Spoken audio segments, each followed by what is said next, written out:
आनंद रोज कोई कोई जाने।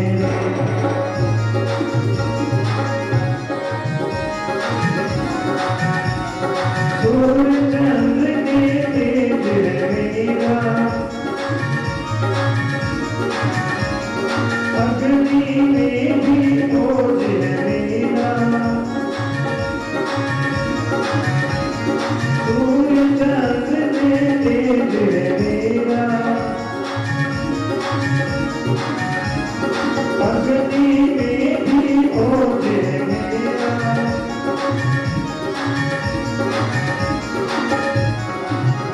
क्यों ऐसे कोई कोई जाने।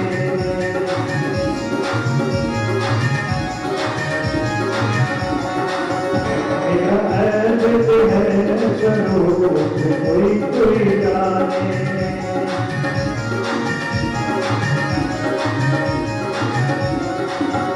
मेरा चित चित आनंद रूप कोई कोई जाने।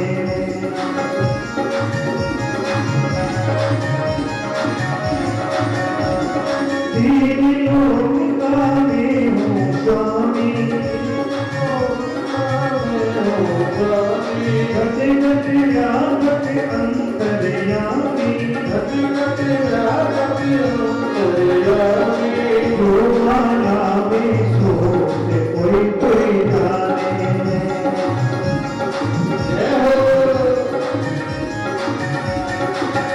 मेरा सत्य चित आनंद रूप कोई कोई जाने।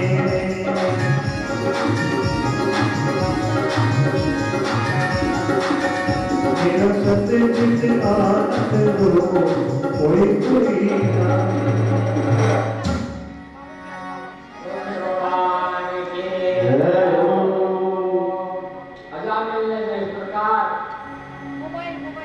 हरिद्वार में जाकर के और गंगा के तट पर भगवान का भजन करने लगे। इधर यम के दूत यमराज के पास में गए और जाकर के कहा, महाराज संसार में शासन करने वाला आपके अलावा कोई है क्या दूसरा? हम तो सर्वेश्वर आपको जानते थे, लेकिन आज हम इज़राइल को लेने गए तो उन्होंने हमको मार करके भगा दिया।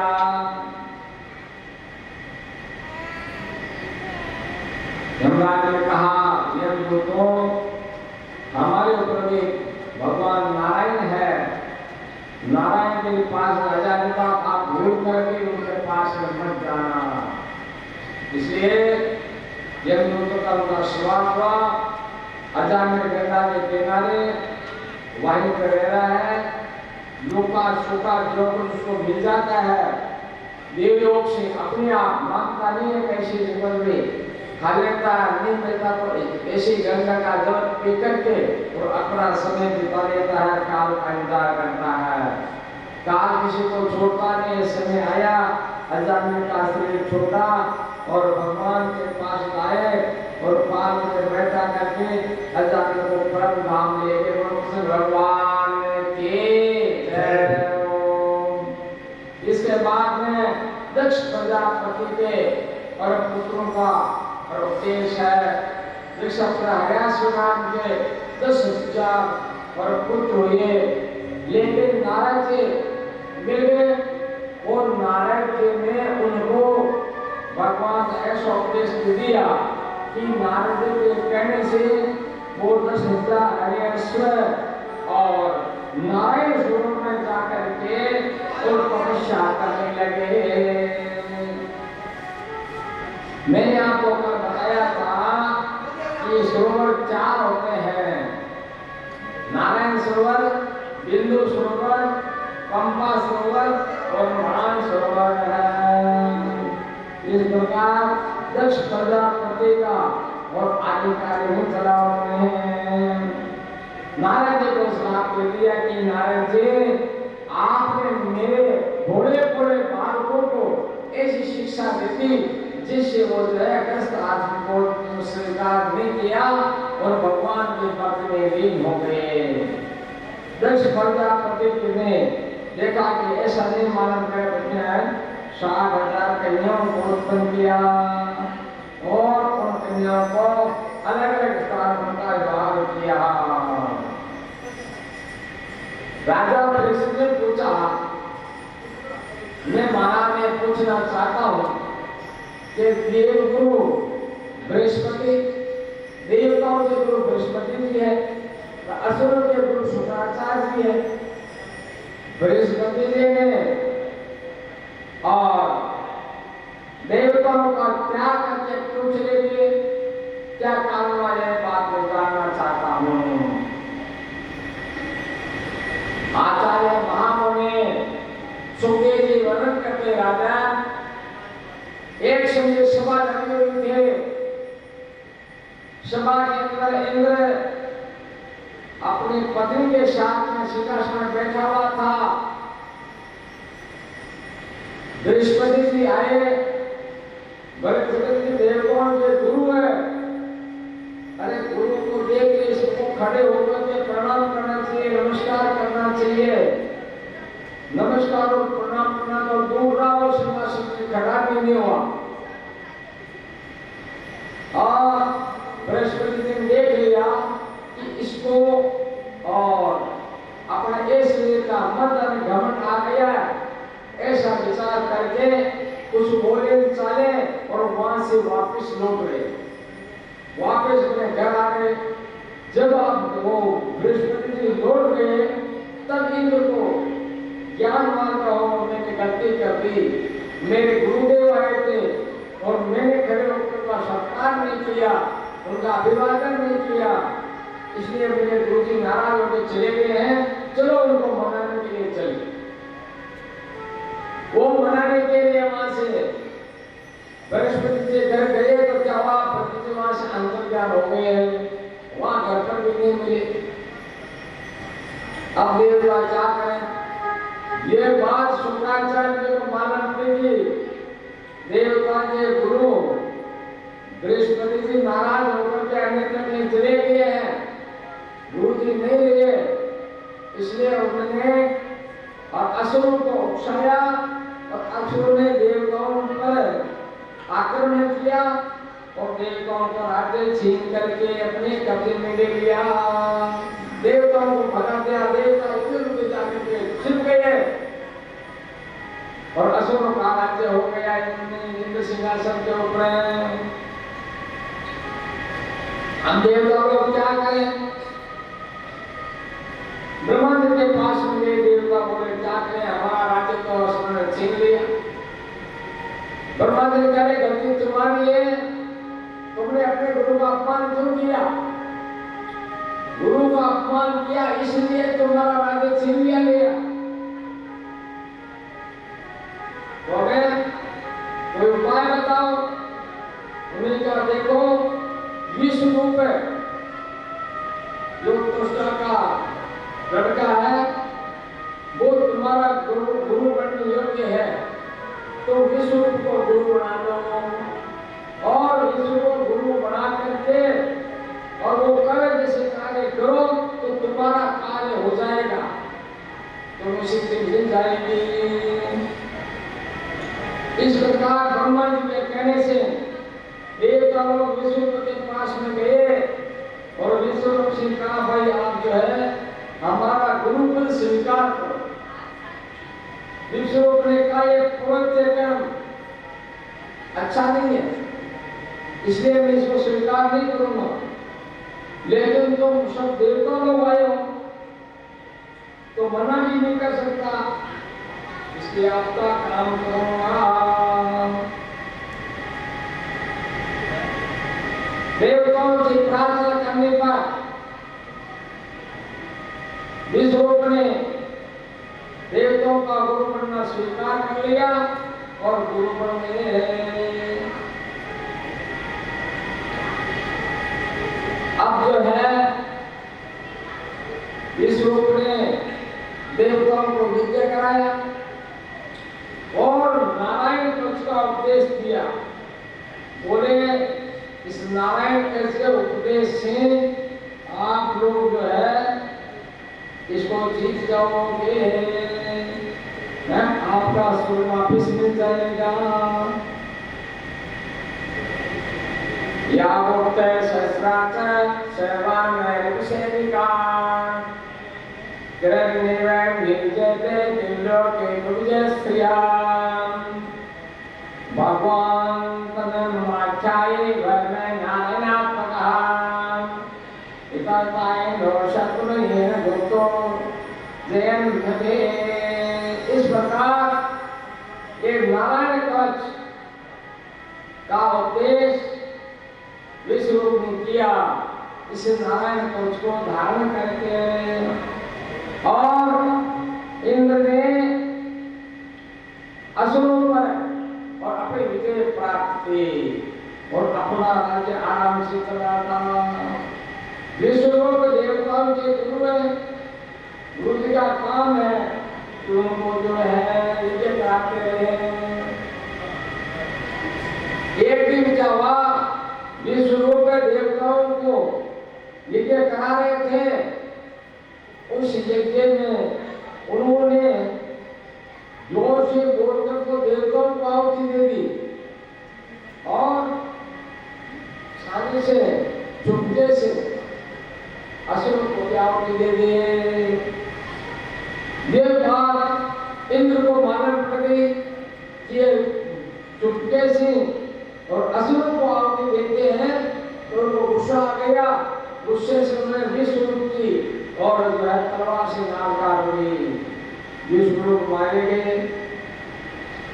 अब जो है विश्वरूप मारने से उनको ब्रह्म हत्या का दोष लग गया, ब्रह्म हत्या लग गई। अब क्या करें, ब्रह्म हत्या इंद्र को दिलाने लगी।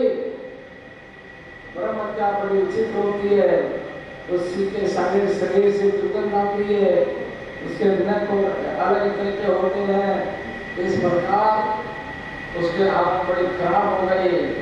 अब क्या किया जाए, तो इस ब्रह्म हत्या को इंद्र ने 4 जगह बांट दिया। पृथ्वी, जल, वृक्ष और स्त्री, इन चारों में बांट दिया।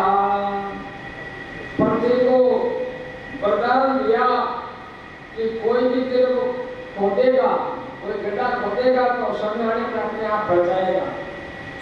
ये वरदान लेकर के ब्रह्म हत्या जहाँ दूसरी जमीन होती है वो ब्रह्म हत्या के रूप में दिखाई देती है।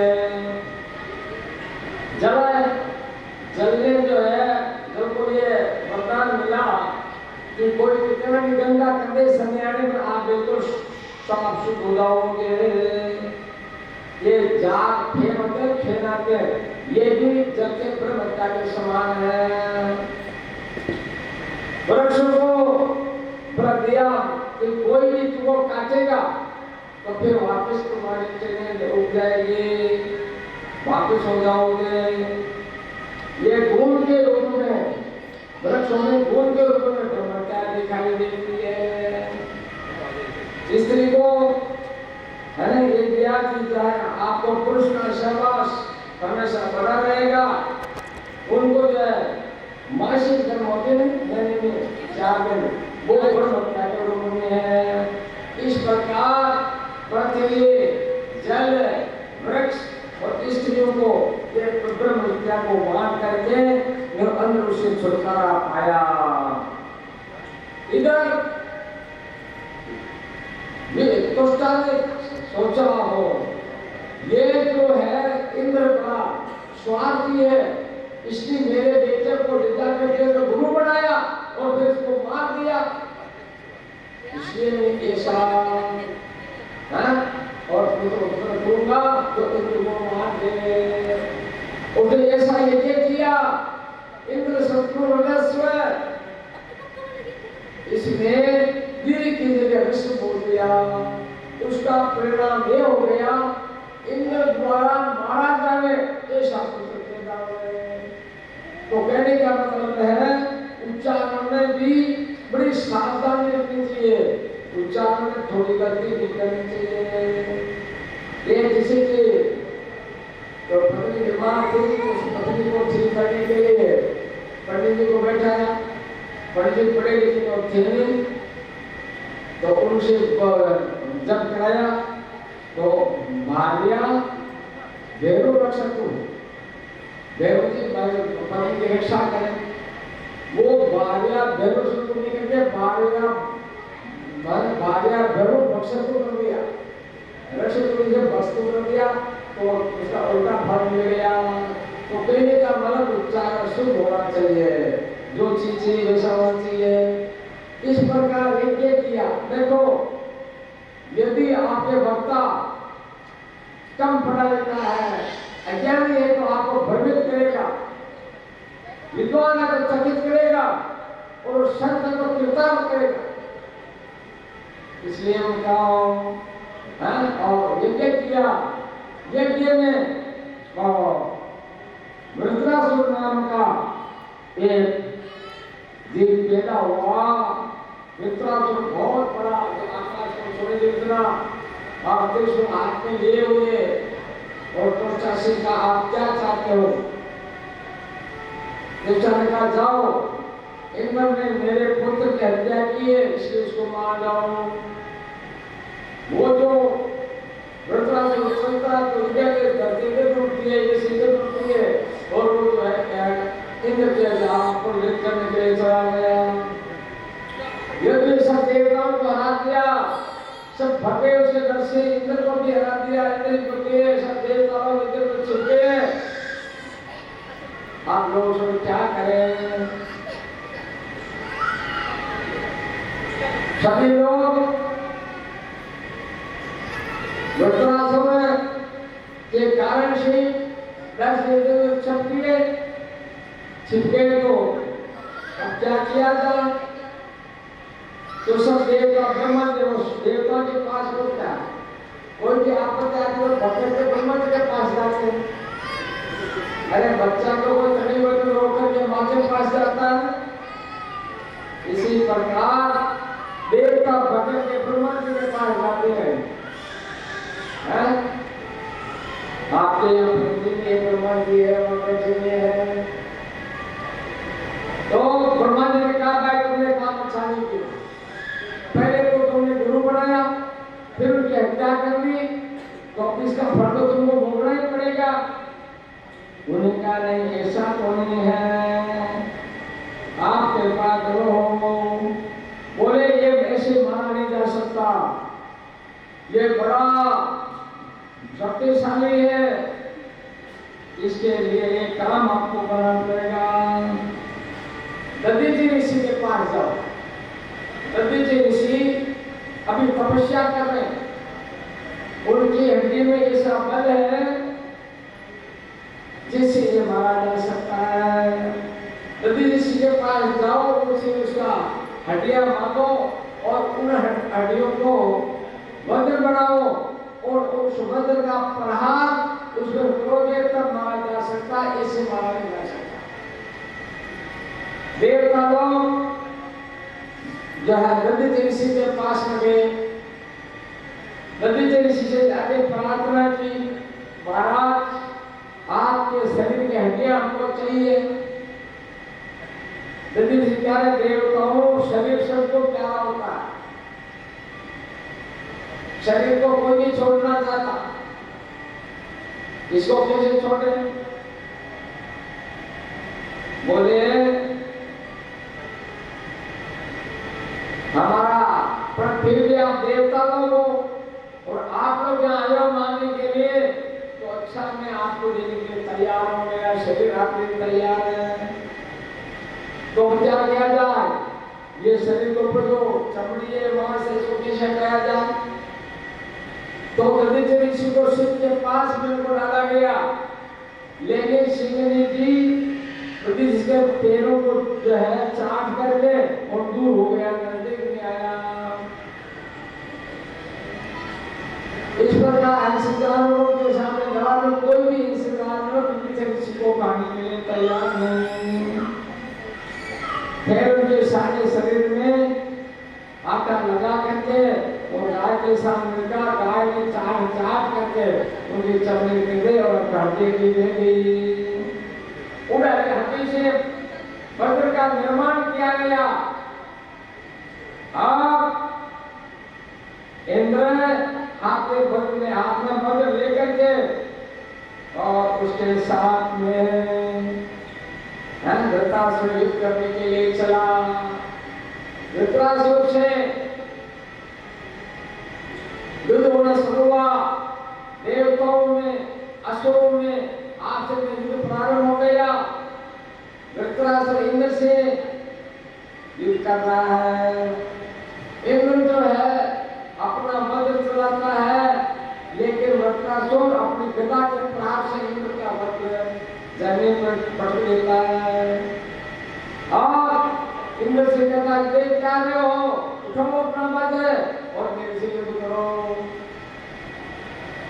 युद्ध करेंगे। इस प्रकार दोनों में आपस में बड़ा भयंकर युद्ध चल रहा है।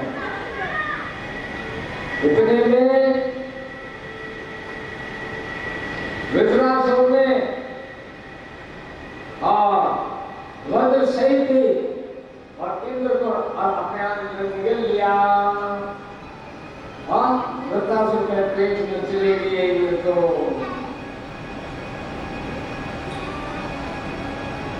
अब क्या किया जाए, तो वृत्रासुर का पेट चीर करके, तो वज्र के हाथ में था, चीर करके बाहर निकले, लेकिन फिर भी वृत्रासुर की मृत्यु नहीं हुई। इस प्रकार और आपस में एक दूसरे का प्रार्थ करते रहे। फिर जो है वृत्रासुर ने कहा, वज्र के द्वारा वृत्रासुर की भुजाएं काट दी गई। तब जाकर के और वृत्रासुर ने इंद्र ने वज्र चलाया और उसका सिर काट दिया। इस तरह उसका काम है और प्रमाण किया। ये विश्वासघात करने वाले और इंद्र की जो है विजय होगी। वृत्रासुर ने युद्ध में और बड़ी वीरवाणी बोली थी, है ना, और उसको इंद्र को उपदेश दिया था। तो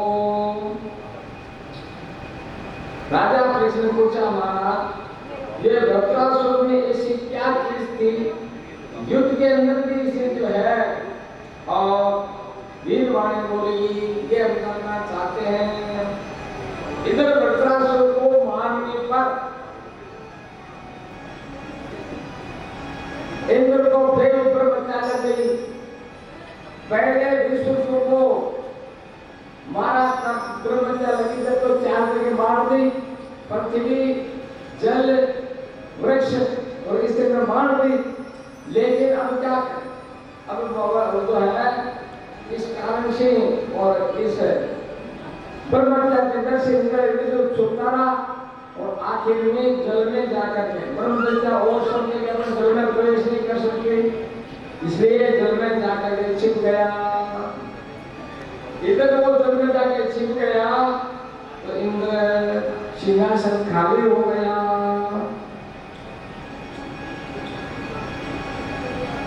और बहुत समय के बाद में इंद्राणी ने जो है चांद्रायण व्रत किया। चांद्रायण व्रत के प्रभाव से इंद्र की ब्रह्म हत्या और खत्म हुई। चांद्रायण व्रत कैसे किया जाता है, ये मार्ग मास के कृष्ण पक्ष में शुरू किया जाता है। वैसे कोई भी मास में कर सकते हो, पर मार्ग मास में विशेष फलदायी होता है। तो इसमें ये होता है कि जैसे प्रत्येक पना को 1 घास कम खाया, द्वितीय को 2 घास, तृतीय 3 घास, चतुर्थ को 4 घास कम, ऐसे करते करते अमावस्या को बिल्कुल भूखा। फिर प्रत्येक पना से वापस 1 घास खाया, द्वितीय को 2, तृतीय 3, 4 ऐसे करते करते पूर्णिमा को वापस भोजन किया जाता है। इसके अलावा कुछ नहीं। इसका नाम चांद्रायण व्रत है। भगवान विष्णु की इसमें पूजा की जाती है। इसके करने से जो है ब्रह्म हत्या जैसा पाप भी और समाप्त हो जाता है, मनुष्य को नहीं लगता है। अब जो है राजा परीक्षित ने पूछा था कि महाराज हमें जानना चाहते हैं कि ये जो है वृत्तासुर कौन था जिसमें ऐसी भगवत बुद्धि आ गई, इंद्र को उसने ज्ञान दिया युद्ध भूमि के अंदर। अरे युद्ध भूमि तो सब डरते हैं कामते हैं, उसे ज्ञान दिया कौन था। और नारायण के चरणों में उसकी भक्ति थी। तो ऋषि कहते हैं, सुखदेव जी वर्णन करते हैं, राजा ये जो है प्राचीन काल सोशल देश के चक्रवर्ती सम्राट महाराजा चित्रकेतु थे। चित्रकेतु बड़े धार्मिक थे, बहुत यज्ञ करते थे। एक दिन अंगिरा ऋषि उनके यहाँ पर आए, आकर के चित्रकेतु को समझाया कि चित्रकेतु तू जो यज्ञ कर रहा है वो ठीक नहीं, इस यज्ञ में तुम पशुओं की बलि देता है। देख आकाश मार्ग में देख ये जितने भी तुम जिसकी बलि देने, ये सब जीव खार खाए बैठे हुए हैं। जब तुम शरीर छोड़ के जाएगा तो उसका सारा बदला कैसे लेंगे। इस प्रकार तुम इसमें जो है यज्ञ के अंदर पशुओं की बलि मत दे, इस प्रकार उनको समझाया। उन्होंने कहा महाराज मेरे को आपका ज्ञान अच्छा नहीं लग रहा है, क्योंकि मेरे कोई पुत्र नहीं है। मेरे को तो पुत्र प्राप्ति का कोई उपाय बताओ, मेरे पुत्र हो जाए ऐसा कोई आप उपाय बताओ। अंगिरा ऋषि ने कहा पुत्र इस जन्म में क्या 7 जन्म में भी कोई पुत्र नहीं है। बोले 7 जन्म में भले पुत्र नहीं हो, लेकिन जब संतों का आशीर्वाद हो जाता है तो उसका फल मिलता है। इसलिए आप मेरे को ऐसा आशीर्वाद दो जिससे मेरे पुत्र हो जाए। चित्रकेतु के रानी में कोई बहुत सारी उसकी रानियां थी, रानी की कोई कमी नहीं थी। चित्रकेतु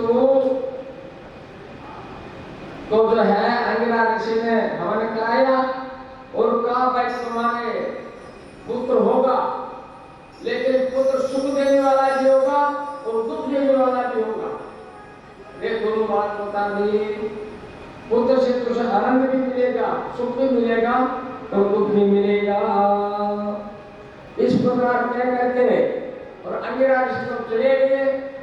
और समय आने पर राजा की जो मुख्य पटरानी थी जिसका नाम था कृतधूति, कृतधूति के गर्भ से एक बालक पैदा हुआ। बालक पैदा तो राजा को बहुत आनंद आया, बहुत उत्सव मनाया, सब लोगों को बुलाया, आनंद लिया और बड़ी खुशी हुई। अब जो है राजा जो है राजकार्य से निवृत्त होकर के और कृतधूति के महल में चला जाता है। क्यों कि बालक पर उसका स्नेह ज्यादा है। वृद्धावस्था में बालक हुआ, बालक के संदेह होने से वो वहां पर उनके पास में चला जाता है। दूसरी तरफ ने सोचा कि ये जो है राजा कृतधूति का महल में जाता, हमारे यहाँ पर वो चाहता नहीं है, इसका कारण ये बालक है। इसलिए उन्होंने क्या किया, समय पाकर के मौका दे करके जब बालक को कर दूध पिला करके सुला दिया और अन्य काम में लग गई, तब वो रानियों में जो देश गति थी, जो डाक करती थी, उन रानियों ने उस बालक को जहर दे दिया, विष दे दिया। विष के कारण से उस बालक के मुंह में झाग आ गई है, उसका सारा शरीर नीला पड़ गया। अब बहुत देर हो गई, कृतधूति ने दासी से कहा दासी तुम जाओ और बालक को दूध पिलाना ले आओ। लेकिन जो दासी गई उसने क्या देखा, बालक के मुंह में झाग आ रहा है, शरीर नीला पड़ गया है। अब क्या किया जाए, दो से द्रव जब होती हुई पृथ्वी पर गिरी, उसकी रोने की आवाज सुनकर के कृतधूति दौड़ के आई। उसने भी देखा कि बालक का अपमान हो गया है, वो भी जोर जोर से रोने लगी। उसका रोना सुनकर अन्य रानियां भी वहां पर पर आ गई। जिन्होंने विष दिया था वो भी आकर के उनका सहयोग करने लग गई। देवरों की आवाज थे राजा तक पहुंच गई। राजा भी दौड़ करके आया और बालक को अपने गोद में उठा करके, और वो भी बड़ा कष्ट, बड़ा दुख करने लगा, रोने लगा। बहुत समय बीत गया, राजा रो रहा है और विलाप कर रहा है। उस बालक से कह रहे हैं, देव जी बालक तू कहाँ चला गया, हम लोगों को छोड़ करके, तुम्हारे लिए हम जीवन अपने रह नहीं सकते, हम इसे तो धारण नहीं कर सकते। इस प्रकार बड़ा कष्ट हो रहा है। इतने में वो अंगिरा ऋषि और नारद जी दोनों वहां आ गए। दोनों ने आकर के और उसको चित्रकेतु को समझाया कि तुम इस प्रकार का विचार क्यों करते हो। अरे ये बालक है, तुमको हमने पहले ही कहा था कि तुम्हारे बालक नहीं है, तुमने जबरदस्ती किया तो हमने ये करा करके ये प्रभाव से तुमको बालक दिया और कहा था कि सुख देने वाला जो हुआ दुख देने वाला हुआ। जब इसका जन्म आया तब आपको आनंद आया, सुख हुआ, और अब आज चला गया तो दुख हो रहा है, तो सुख और दुख दोनों मिल गए थे। अब इसको छोड़ो। अरे देखो इस बालक को, यानी इस जीव को हम बुलाते हैं, तुम्हारा है क्या। उस जीव को अंगिरा ऋषि ने बुलाया, बुला कर कहा भाई तुम जो है तुम्हारे माता पिता रो रहे हैं, इस शरीर में प्रवेश करो। उन्होंने कहा देखो कौन किसका माता पिता है, कभी ये मेरे माता पिता थे तो कभी मैं इनका पुत्र हो गया, ये कर्म जो कभी इनके हमारे थे उसके, इस प्रकार आपसे मेरा कर्म चलता रहता है।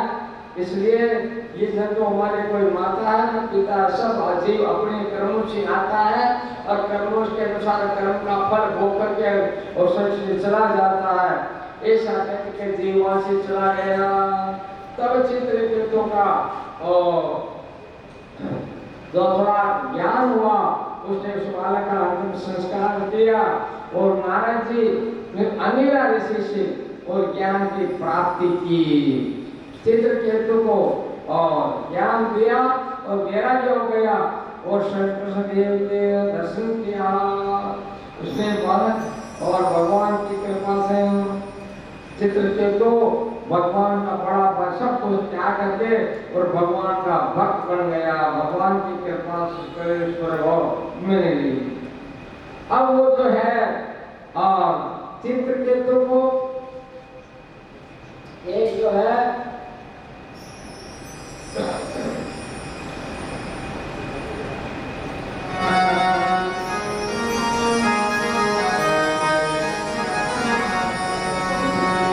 मेरी लगी श्याम संग प्रीत, ये दुनिया क्या जाने। मेरी लगी श्याम संग प्रीत, ये दुनिया क्या जाने। मेरी लगी श्याम संग प्रीत, ये दुनिया क्या जाने। मेरी लगी श्याम संग प्रीत, ये दुनिया क्या जाने। मुझे मिल गया मन का मीत, ये दुनिया क्या जाने। मुझे मिल गया मन का मीत, ये दुनिया क्या जाने। क्या जाने कोई क्या जाने, क्या जाने कोई क्या जाने। क्या जाने कोई क्या जाने, क्या जाने कोई क्या जाने। मुझे लगी श्याम संग प्रीत।